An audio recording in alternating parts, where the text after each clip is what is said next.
अभी हम बैठे हैं पंकज उर्फ जोनी के साथ में।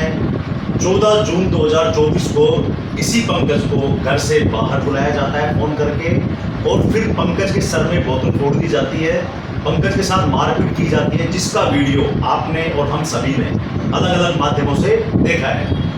उस हमले के बाद में पंकज का वोकल सिस्टम है जो खराब हो जाता है।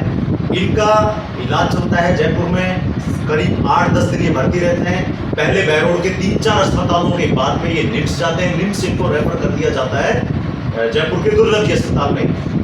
इसी से हम अंदाजा लगा सकते हैं कि इस पंकज की क्या हालत रही होगी। लेकिन कुछ तो इनके अच्छे कर्म रहे होंगे, कुछ तो भगवान का इनपे भरोसा रहा होगा कि भगवान की दया से आज ये वैसे ठीक है। लेकिन अभी पंकज का वोकल जो सिस्टम है वो भी थोड़ा सा भी उसको सुधरने में टाइम लगेगा। डॉक्टर ने कह रखा है तो 3 से 4 महीने लग सकते हैं। बात करते हैं हम पंकज से। शायद पंकज जी, मैं सबसे पहले तो आपसे माफी चाहता हूँ, मुझे पता है कि आप बोलने की हालत में नहीं है, लेकिन फिर भी हम पब्लिक को यह दिखाना चाहते हैं कि जो पुलिस कानून का डंका पीट रही है हमारे बहरोड की, जो पुलिस पर हमला होता है उसे मात्र 24 घंटे में गिरफ्तार कर लिया जाता है। पुलिस पे एक हमला होता है अलवर में, उस आरोपी को पुलिस महाराष्ट्र के कोल्हापुर से भी बरामद कर लाती है। तो हमारा कहना यह, हम पुलिस के सिस्टम पे सवाल नहीं उठा रहे, हम उन चीजों की शाबाशी देते हैं और निश्चित रूप से अपराधियों के साथ में ऐसा होना भी चाहिए। लेकिन जब इस पंकज पे हमला होता है तो फिर उन अपराधियों के साथ में भेदभाव क्यों किया जा रहा है? पंकज, क्या हुआ था आपके साथ में उस दिन?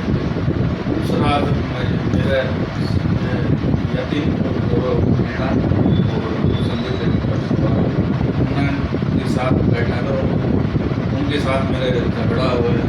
वो आज से मैं घर आ गया, आज बड़ी उसके बाद मैं घर आ गया। उसके बाद संदीप पड़ोसीवाद ने घर आने के बाद मैंने खाने खुने खा लिए, मैं सोने के तैयारी में था। उसके बाद संदीप पड़ोसीवाद ने मेरे को फोन किया। उसने यतीन ने यादव माचल गौरव मीणा का मौका पे उन्होंने फोन किया कि बाहर करके काम है जैसे। मैं जैसे ही बाहर गया तो यतीन और गौरव मीणा बाइक लेके आते हैं और गौरव मीणा के हाथ में बियर की खाली बोतल, उन्होंने कार्य करो देखते हुए मेरा सिर में बोतल। आपके घर के बाहर की ही घटना है? हाँ, मेरे घर के बाहर। और उसके बाद फिर आप घायल हो जाते, फिर आपको मैं उसके बाद 1-2 बार मैं जान छुड़ा के बात करूँ।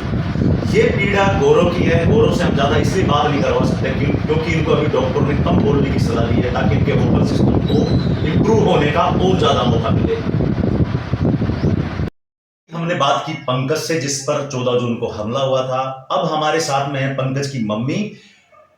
माँ की पीड़ा तो पंकज की मम्मी ही बता सकती है क्योंकि भुगता भी इन्होंने ही है। इनके पति स्वर्गवासी हैं, तो निश्चित रूप से इन्होंने बहुत बड़ी आफत का उस दिन सामना किया था। क्या बीता था आपके साथ में? वो रात कैसी बीती थी जब आपके बेटे पर हमला हुआ था? मेरे बेटे पर हमला हुआ, मेरे पास किसी का फोन आया कि आपके बेटे बाहर मतलब चोट लगी हो, उसकी आवाज़ नहीं आ रही, बोल नहीं पा रहा वो ऐसे ऐसे इशारे से बस ऐसे कर रहा था। तो मैं जैसे ही गेट खोल के बाहर गई, जाके मैंने लड़के को देखा, मैंने उसको आवाज़ लगाई, बेटा क्या हो गया, क्या किसने मारा? तो वो बोल नहीं पा रहा था बिल्कुल भी, और नहीं उसकी ज़बान खुल रही थी, और खून में पूरा मतलब वो हो रखा था। तो मेरे पैरों के नीचे से ज़मीन खिसक गई, आज तेरा बेटा नहीं है, बिल्कुल नहीं बोल पा रहा था। तो मैंने मेरे जेठ के लड़के को बुलाया, मैंने कहा बेटा तू मेरे साथ चल और हॉस्पिटल लेके चलेंगे। तो हम हॉस्पिटल लेके गए, एक में लेके गए, फिर दूसरे में लेके गए, फिर तीसरे में लेके गए, वहाँ से फिर रेफर किया। मैंने उम्मीद छोड़ दी थी कि मेरा बच्चा नहीं बचेगा। कितने दिन के बाद में पंकज की जो आवाज है वो वापस आ पाई है? क्योंकि मैं अभी देख रहा हूँ पंकज से बात करते उसकी अभी भी वो ज्यादा बोल नहीं पा रहा है। क्या कहा है डॉक्टर और कितने दिन में आई? 6 महीने का टाइम लिया है डॉक्टरों ने, कि 6 महीने में कवर कर पाएगा एकदम साफ। तो ये ठीक है। और अभी फिलहाल लेके गई थी तब तो इसे बोला ही नहीं जा रहा था बिल्कुल ही। डॉक्टरों ने ये भी बोल दिया था कि भाई कह नहीं सकते, मतलब आप भी सकती, आवाज़ नहीं भी आ सकती।